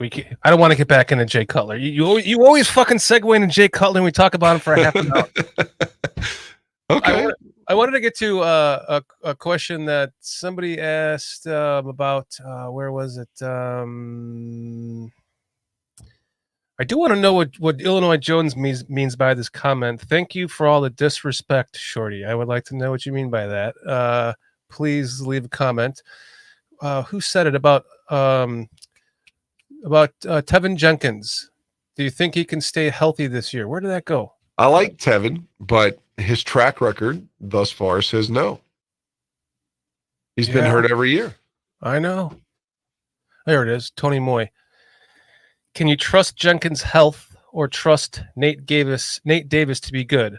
Nate Davis has been injured every year, and Jenkins has been injured even more every year. Man, Nate Davis just doesn't seem to be a good pass blocker anyway. He's a good run blocker. But yeah, I think the two guards, pardon me, they both scare me in that. And again, I like Jenkins, and I think if he could stay healthy, he could be a good player. But I think this is his last year with the Bears because they're not going to bring him back unless he has a phenomenal year because he gets hurt so much. And again, I still worry about Braxton, but maybe the kid they drafted from Yale takes his spot ultimately. I don't know anything about the center that they got from the Rams. I hope he's good. And Darnell Wright seems to be good at right tackle. I love Tevin Jenkins, man. I fucking love Tevin Jenkins. Him next to Darnell Wright is it's just awesome. Well, he's going to be at left guard, right? Nate Davis is the right guard. I know, but Pardon me. Come on, get your head out of your ass. They literally could have just played him at right guard next to Darnell Wright the entire season, got on the line, and fucking told him, we're running power right and stop us. And they couldn't do it. I mean, they couldn't stop him. Well, what would have stopped us at that point would be bad snaps from Cody Whitehair. It's true. God, I'm so glad he's gone. I'm sorry if that pisses somebody like Kyle Long off, like, oh, he played with the Bears for so long, you should respect him. But that dude always sucked at center. Always sucked. Even going back to like 2018, he had fucking high snaps or low snaps, inopportune. I was like, you can't put him back at center, man. No. Oh God, no. Well, they got the guy from the Bills, isn't it? Yeah, but I don't think he's starting. I think the guy from the Rams is going to be the starter, at least on paper. I think the guy from Buffalo is the swing player. About the Rams. Yeah. It's not the guy that we traded for. No, I think he's a swing player that can play guard, tackle, and center. He can kind of do a little bit of everything. Illinois Jones, I don't see what you're talking about, but if I showed any disrespect towards you, I apologize. I don't know where he's saying a blue wrench or something. I didn't see it, but if that happened, it was an accident, and I mean absolutely no disrespect at all, not to anybody in our chat. You guys are awesome, and we love you guys, and thank you guys for hanging out with us on a Monday night, man.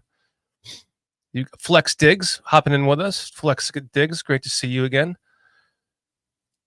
He's saying I like Jatire Carter as an option at backup at guard in case Davis sucks or even Tevin is hurt. I do too. Everybody always says that, and I'm not disagreeing because I have not seen enough of Carter.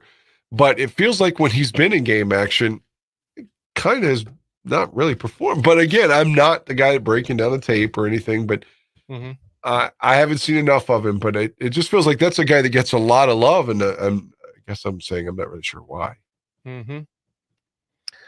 Chris Morgan and Ryan Poles love Bates. That's true. I mean, they tried to sign him a couple years ago. Yeah. Interesting that they traded a 5th-round pick for him and then traded back into the draft. The same spot. So they basically traded a 4th-round pick for him. Yeah, because they got the exact same trade that they had the spot in that 5th round when they took the edge guy. Yeah. It was the same pick that they had before. So they got Austin Booker and Bates for a 4th-round pick, basically. That's not bad. I'll take that. PJ was all pissed off about them trading back up into the draft, wasting. He was saying that they were wasting picks, valuable picks from next year. But we saw Ryan Poles say that if they go stocking up with 12 picks again in this draft, it's just they're not all going to make the. There's only so many guys that are going to make this team now because Ryan Poles dropped his dick on the table when he took a punter, didn't he? He said, "That's another thing. You can add that to the Super Bowl win this year, because that dude's going to be good for 20 yards a game, at the least. If he's coffin cornering, 5-6 punts a game, and we are constantly stressing out the other team's offense by them always having field position from the 5, 6, 8 yard line, man, that gets really disheartening, doesn't it? How many times has that happened to us? We're like, all the time. We can't get into this game because we cannot start from anywhere, past the 2 yard line. Yeah, the 2 yard line, man. We're not going anywhere. Yeah, I will admit, like after they drafted him, I didn't even know this guy's name. I knew nothing about. Punter was so far out of my realm of what they were gonna do that when they drafted him, I thought he was an offensive lineman. I'm like, oh, who's this kid? He's got to be a good. It was like he's a punter. I was like, I was so glad to see that Trenton Gill got released. Of course, I didn't know that was going to happen. I did after the draft pick, but that guy was awful. You talk about a bad pick. I think he was a 7th rounder, but I like the pick. If this guy can, like you said, coffin corner people, and it was the top punter in the nation. I like it. Because we haven't had a good punter in years. Wait, what's going on here? Bears fan Goom was saying there are no mods on this chat in blue with wrench. What is the blue wrench you're talking about? I don't even know what that blue wrench thing you're talking about, Illinois. But I obviously, if somebody's disrespecting the Illinois Jones, they're gonna fucking have it out over here. I tell you that, man. No disrespect in this chat from anybody. You guys are all awesome, and none from certainly myself or Dan. So, whatever that was, sick to disrespect anybody. Yeah. I haven't been sick in 5 years, man. Last time I was sick was 2019. I had strep throat, and it's the last time I was sick. I don't know what the fuck I've got now. Hopefully, Dayquil will alleviate it. Hey, Cliff, you're more than welcome to come on. You want to do Monday? You want to moderate? You want to be our producer on Monday nights with Dan and I? So I don't have to keep looking at chat and losing train of thought. That's the problem with. That's why I like having somebody run the show, because that's exactly what Aldo says. Yeah, with Toots running it. Yeah, when you sit there and watch him with Greg Gabriel, he'll just be doing all this shit, and Greg will say something, really interesting, and he'll just be like, yeah, so getting on to blah blah blah. You can tell. So right, he's talking about a mod. They have a blue wrench, but I don't think you have a mod. I don't have a mod. It's just Dan and I tonight. Blue wrench, what in the fuck are you guys talking about? I have no clue. That person the power to moderate your chat, Shorty. I don't know. I don't know where that. I have no idea where that came from. What's up, Squeegee? Thanks for hopping in with us, man. Long time no see. Great to see you. Love to have you on the show again sometime if you'd like to join us. You got my number? Let me know. Yeah, let's see. Oh, J2K saying wrong chat.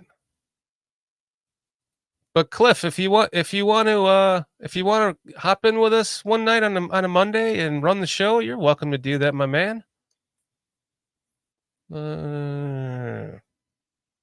So yeah, the punter. This kid is a dick drop on the table kind of confidence right there out of polls as far as I'm concerned, because he's saying we are going to the Super Bowl this year, baby. That's what he's saying. That's what I'm saying. That's what I'm saying. He's saying. You know what I'm saying? I'll take it.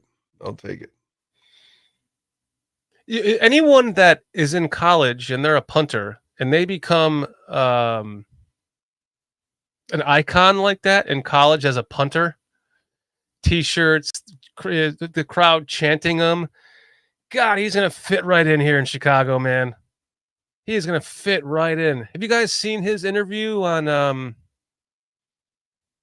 It was if you haven't seen it, go check it out. It was on the Barstool Sports mid show or something like that. It was a good interview. People are talking about what there was like I saw that there was a poll on Twitter, Dan, about what his nickname should be, the punter. Crocodile Punter was one. I think Punt God was another. But then there was another one that I think was the best one, which was Kingpin. Because Crocodile Punter sounds like you're just kicking crocodiles, right? Yeah, they're saying that because of Crocodile Dundee and he's Australian. Yeah, I get that. Yeah. I'd like to make some reference to Foster's, Australian for beer with him. That was good beer. I don't even know if it's still around anymore. Yeah, it is. Yeah, Foster's is a good beer. Speaking of Foster, where's Foster at?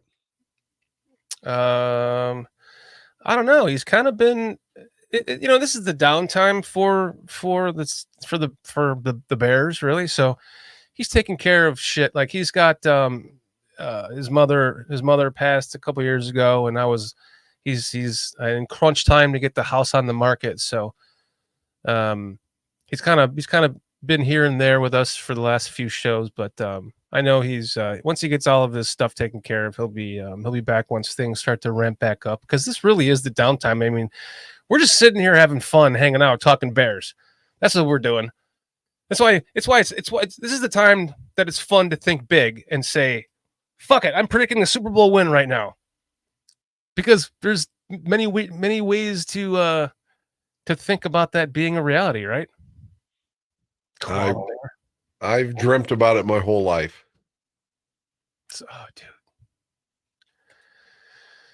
How have you dreamt we were going to get the quarterback? Did you dream that it was going to be the first pick with a quarterback like Caleb, like I did, or did you dream that it was going to be like I thought it was Jay. I thought it was Jay. I know you don't want to hear about him, but I thought Cutler was the guy. I thought we got this big arm bastard, man, and he's going to take us where we need to go. We got to the championship game with him, but we're one game short. But I thought Jay was the real deal, man. I did. Listen, man, I did too. I screamed just as loud when they traded for him as I did when they drafted Justin Fields. Like my neighbors heard it for blocks. But and he had those first couple of seasons, and I just wish they never would have gotten rid of Ron Turner. I think that was a big mistake, because Ron Turner took the Bears to 2 Super Bowls as offensive coordinator. So why not just, whatever issues they had, just work it all out and retain Ron and keep moving forward instead of changing the offensive again. Ron wasn't, not to contradict you, but Ron wasn't the offensive coordinator in 85. No, 2006. Yeah, but you said he took him to 2 Super Bowls. I was like, sorry. Just one. Well, he took But him. he was Eric Kramer's coordinator in '95 when Yeah. Eric had all those good stats. Yeah. That's what I meant.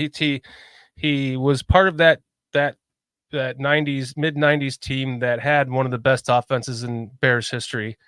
Then he took him to the Super Bowl in 2006. So I was just that really pissed me off. But I think I heard, wasn't it you that said he was fired, or He and Jay didn't get along. So when you trade 2 first-round picks, a third and a fifth or whatever to get Cutler, you're going to try to, satiate his ego. And what should have happened, they interviewed Tressman that year, but Lovey felt like, he had been hired by Mike Martz with the St. Louis Rams. So I think there was a little bit of, well, you hired me, I'll hire you. But imagine if they hired Tressman, and Tressman's like 13-14 offense was with Jay, and Lovey's still there running the defense and as the coach. They could have won it all, man. Tressman interviewed. He did. Wow. And then, we've talked about it a million times, the 7-3 and 7-1 start, that injuries like derailed that whole thing. Yeah. The best part about all of that in that run in hindsight is on that Sunday night game against the Vikings when the microphone and the camera's right on Jay, and he had just been hit like 6 or 7 straight plays over and over and over, and they're still calling pass plays. And Jay looks over and says, "Tell Mike I said, fuck him." And NBC had it right on his face when he said it. Because, he had gotten hit play after play after play. I was just like, run the ball, dude. Like, I can't breathe right now. I'm still sore from the last 10 hits, and you're still calling pass plays. Yeah, I know. What could have been, right? What could have been? What could have been? Here's hoping that this is it really feels, this feels special, man. It does. I agree. It feels different, doesn't it? It does. The kid feels like he believes in himself, and I think he thinks they're going to win, I believe. So remember, he told the punter, "You're not going to have to kick much here." I loved it. Yeah, I love that. And just seeing him sit down at the press conference, he's like, "What's up, Chicago?" The bear claw. The bear claw. Listen, it was the Bear Man, that coined but he was wearing a bear's claw. So yeah. Technically he didn't.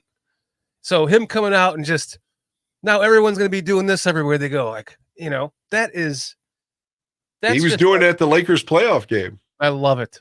Yeah. That's just Cliff. That's awesome. You guys see the like button. It's calling you. Thanks, Cliff. That's the kind of just difference. It's just, that's what I'm seeing. It's just different. The charisma is just, he's flooding with charisma. He's flooding with leadership. I loved what he said in that interview, that hour-long interview that he did, the podcast right before the draft. Yeah. When he was talking about meeting the Bears for the first time, when he was like, not sure if he wanted to be here because he's like, I haven't seen much of the Bears because, they're never any good. He's like, I haven't followed them. They haven't won enough, or something. He's like, I'm not sure if I want to go there if they're just going to, not, care about winning. And whatever they said to him, I'm paraphrasing all of that, but right. But whatever they said to him, he bought in. So, and he wanted to be here. But then you add in the fact that they took that head on, and they're like, okay, fuck it, we're going to trade for Keenan Allen. We're going to bring in Gerald Everett. We're going to go get DeAndre Swift, and we're going to make sure that we get him another wide receiver in this draft. You can tell he loves the Doomsday too. Yeah, did you see after they drafted him? Yeah, he was all jacked up. He's like, "Man, I just want to slam my water bottle on the ground." And then the girls ask him, like, "What happened? What happened? We got our guy. She's like, "Who's that?" He's like, "Uno. We got Uno." Like, he said, "We got our guy." Like, he had been talking to Poles and the whole staff about this, for weeks. That's our guy, and we, he was like looking forward to having him on his team to ultimately be the receiver he's going to build his career with, because they came in the same year, man. That's going to make them a special tandem. Williams to Odunze. Touchdown! You're going to be hearing a lot of that. Hope so.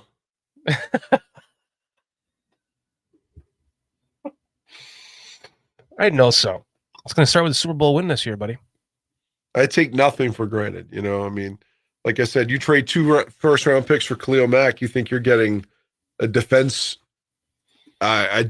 maker. You're telling me on the Bears 100, he's the 60th best Bear of all time, which is complete and utter bullshit.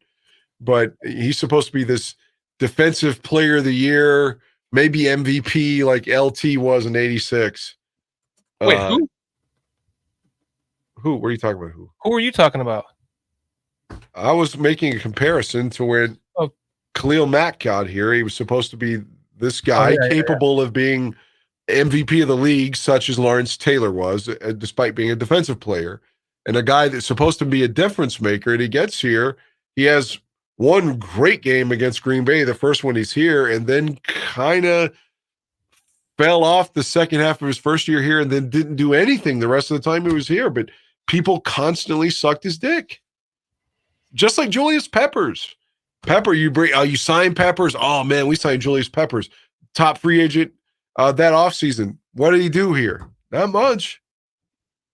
I mean, he wasn't Julius Peppers in Green Bay. When Peppers goes to Green Bay, he played much better in Green Bay, played much better in Carolina than he did in Chicago. So my point is not to be negative, but yeah, I've had hopes before of saying, we know we got a difference maker now. Like, let's wait and see. I don't know. I don't mean that by Caleb, but maybe, God, we got Brandon Marshall, man. I love B. Marsh. Love him. And I just like, he and Cutler have such connection together. And they did, but it didn't get us anywhere. I mean, so I don't know, man. I'm just going to wait and see, but I hope that, the Doomsday is going to be a beast. My fucking dick get turned back into a noodle, man. Come on. Because you're reminding me of that shit. It's so correct. It's like we all thought Mac was going to be our Lawrence Taylor still, like right now. Like he'd be in the twilight of his career, like still getting 12 sacks a game. Right. And he got shut down constantly. Yeah, he did. People they'd be like, oh, well, it's easy to just, shut down a guy if you want to. Like, that's not true. Like, again, LT's a guy that's like a difference maker his whole career. If you're going to give up 2 first-round picks for a defensive player, he's got to be in that realm. And there were so many games where he wouldn't even have a stat. I'm talking not a tackle, not a sack. I mean, nothing. And like Aldo always pointed this out, if he had a big game as a Bear, it was always against a lineman that was starting that was not a starter. It was always against the other team's backup. It was never against a premier lineman. Never. Yeah, that's true. He only took on the scrubs. Push him over with one hand out of their ass. But yeah, people would act like this dude was dominant. Oh, man, he was quadruple teamed. You didn't see that? He was triple teamed. He was 5 people stopped Khalil. I mean, come on, man. Fucking running backs were stopping Khalil Mack. Tight ends were stopping Khalil Mack. But we had to lie and act like this guy was great. If people can tell me, Cutler sucked, then fucking Khalil Mack sucked. Khalil Mack was a huge bust for the Bears. He was a complete fucking disappointment for what we gave up for him. Absolutely. We said at the same time. How about that? And then the fact that they traded him for what they got for him was a slap to our face. But let's not forget that first game. He looked so dominant with the Bears against Green Bay. We had a 21-3 lead, and he's a part of that defense that lost the game. They fucking lost a 21-3 lead with Khalil Mack. Yeah, what a first half he had with the Bears. His first half with the Bears. He scored a touchdown. He did this, and then he was a part of the defense that blew an 18-point lead at Lambeau. Oh, God. You and your memory. Sometimes you wish you would forget shit. What's up, Raging Oracle? Hopping in with us. Great to see you again. Who else I just saw hopping in here? Eduardo Isaac Rodriguez M. Thank you for joining us, guys. Appreciate you guys hanging out with us right now. God, I have to piss like a racehorse. Do you want to talk to chat for a minute, or you want to end the show? I honestly, I hate to be a downer. I feel awful, man. I feel really bad. So I would like to just go ahead and go home if that's cool. All right, that sounds good to me. I Dylan love the Prescott. show. I love being back with you. Don't get me wrong. Oh, whatever. I finally get you back on the show. I finally agree to do a show with you again because I'd been avoiding you for so fucking long. You were avoiding me like an ex-lover. Yes, like I was being stalked. Every time I come on the Dan and Aldo show, I was like, oh, this fucking guy. He knows I hate him. God, now I have to bring him back so he doesn't think I hate him. We're going to have to utilize you probably more than you know coming up forward because Aldo's only going to do 1 or 2 more shows and he's going to be off for the summer. Wow, he and his really? wife are going to be traveling and stuff. Yeah. Oh, cool. I see you're buttering me up, huh? Yeah. So you and Aaron Mikulski are going to be or maybe Zimmerman. Some guys will look to utilize. Okay. I'm down with that. John does a good job is playing the point guard. And Tooch definitely can handle the role. Yeah, for sure. If we're doing that, then if any night we're doing that, then we're not doing a Monday show. I'm not going to do back to back. Talk to you 2 fucking nights. I don't like you that much, Dan. In a row. Well, I hope your vehicle. I hope they don't approve the warranty then. If you don't like me that much, no, I'm just kidding. Just bringing it full circle. No, I love it. Well, Danny boy, you know how much I love talking with you, man.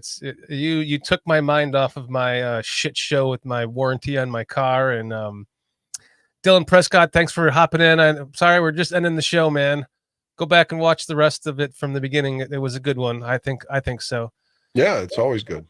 Always love hanging out with you, Dan. It's always a pleasure. I have, from the moment that I first saw you on the Dan and Aldo show, I really wanted to be your friend. And it's like, I can't believe that we are friends.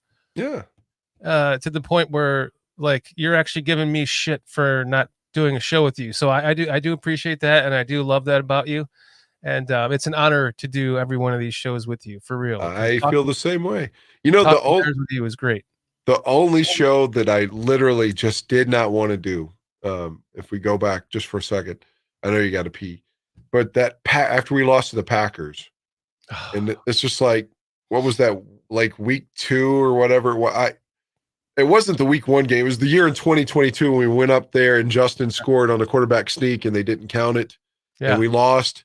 And I was like, dude, I just don't want to do a show. I don't feel like doing a show at all. And I remember Jay Bonds was like, God, that was a great show, because he felt the same way. He's like, I don't even want to listen to this shit, but I'm still listening and he felt the same way that we did. We didn't even want to be here. You know, it's just like, that's the only one I didn't want to do. And it ended up being a good show. So yeah, those end up being some of the best ones when you don't want to do it and then you just get on and you just get into the flow and you're like, and then, our just personality is just take over. We end up having fun, that's true. And just looking back, like bringing it full circle again, I love Justin, as I said. I love Fields, but man, Fields never beat Green Bay, not once.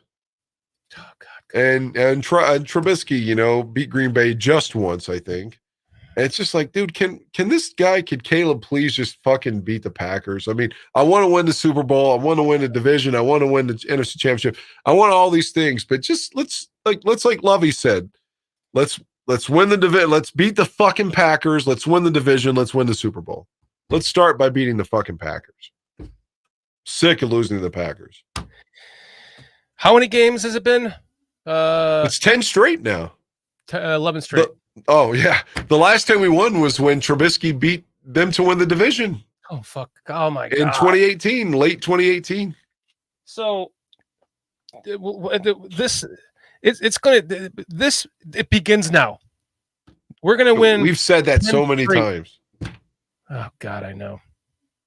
Nothing begins now until it begins. I'm not pounding my chest anymore. I thought Fields was going to do some good work against them. It just never happened. It doesn't matter what they always somehow prevail, no matter what. And I'm sick of it, man. Like I take that, like you said, I take that shit personally. It's like the bully just keeps kicking my ass every fucking year and taking my money and fucking my woman, Like I feel like the Packers are coming inside my woman and making me eat it out of her.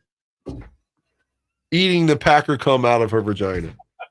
I'm just a cuck. Yes, exactly. And Jordan, Jordan Love comes in and passes for his first season as the Packers starting quarterback, would have beaten every single Bears quarterback record in his first fucking year as starter. And not only that, but they were better than Aaron Rodgers' first year as a starter and better than Brett Favre's first year as a starter. How fucking disheartening is that? Like, I know that, Mark, I want to beat Green Bay more than I want to win a Super Bowl. I get it. And my buddies, and we used to, growing up, we always said, just beat the Packers twice. That's all I care about. But fuck that. If it meant winning a Super Bowl and we lost to the Packers twice that year, so be it. At least we have that to go, you know what? Rex Grossman has as many NFC championships as Aaron Rodgers does. Think about that stat. And Rex was 21-14 as a starter. Yeah. Well, before I piss on myself, let's go ahead and end this show. Yeah, we did 2 hours. It was a good show. Yeah, that was a good show. 2 hours is perfect for me. Keeps me up to midnight, and I get to upload this into audio stream still, and then get a decent night's sleep. So, good job, my man. Love hanging out with you as always. I'm not sure about next Monday because I might be in Illinois, and I don't know how that's going to go. But we will keep you informed. I'll keep you informed on that, and we'll figure that out as we get closer. Very well. All right, buddy. Well, everyone in chat, thank you all so much for joining us. We love you guys. Everyone, I would read off all your names, but I'm going to pee on myself. So let's end this shit with a 1, 2, 3 Bears, and we're out of here. 1, 2, 3 Bears. Bears.